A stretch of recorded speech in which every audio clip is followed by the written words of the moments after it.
اعوذ باللہ من الشیطان الرجیم بسم اللہ الرحمن الرحیم۔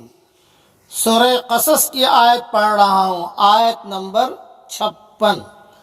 انک لا تہدی من احببت ولکن اللہ یہدی من یشاء۔ آپ جسے چاہے ہدایت نہیں کر سکتے، بلکہ اللہ تعالی ہی جسے چاہے ہدایت کرتا ہے۔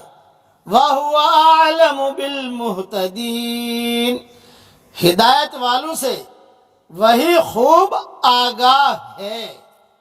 تھوڑی اس کی تشریح سن لیجئے۔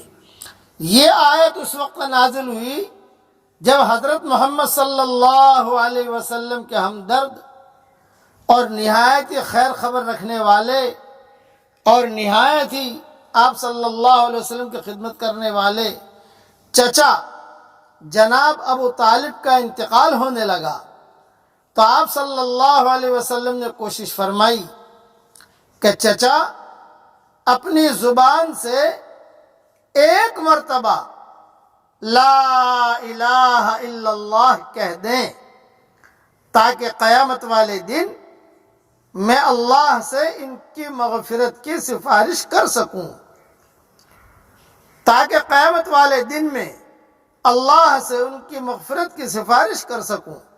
لیکن وہاں دوسرے رؤساء قریش، کتابوں میں لکھا ہے کہ ابو جہل وغیرہ یہ سب تھے، دوسرے رؤساء قریش کی موجودگی کی وجہ سے ابو طالب قبول ایمان کی سعادت سے محروم رہے اور کفر پر ہی ان کا خاتمہ ہو گیا۔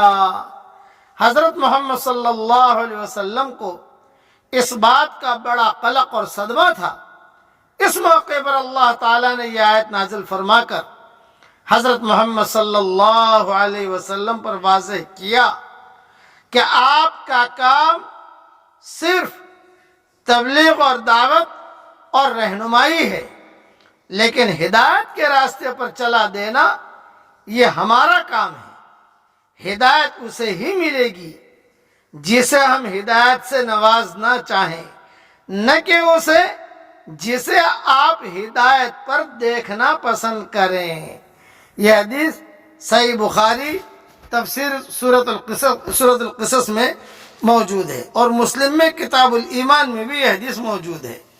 یہ جب ابو طالب کا انتقال ہوا، اس سال کو عام الحزن کہتے ہیں، غم والا سال، کہ ایک ہی ہفتے میں دو موتیں ہوئی حضور صلی اللہ علیہ وسلم کے گھر میں۔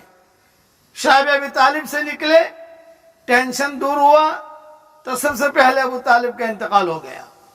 اس کے بعد حضور صلی اللہ علیہ وسلم نے ان کے صاحبزادوں سے کہا کہ جاؤ بے جا کر دفن وغیرہ کر دو، اور حضرت علی کو بلا کر کہا کہ علی تم جاؤ، لیکن یہ کہ واپس آ کر غسل کر لینا۔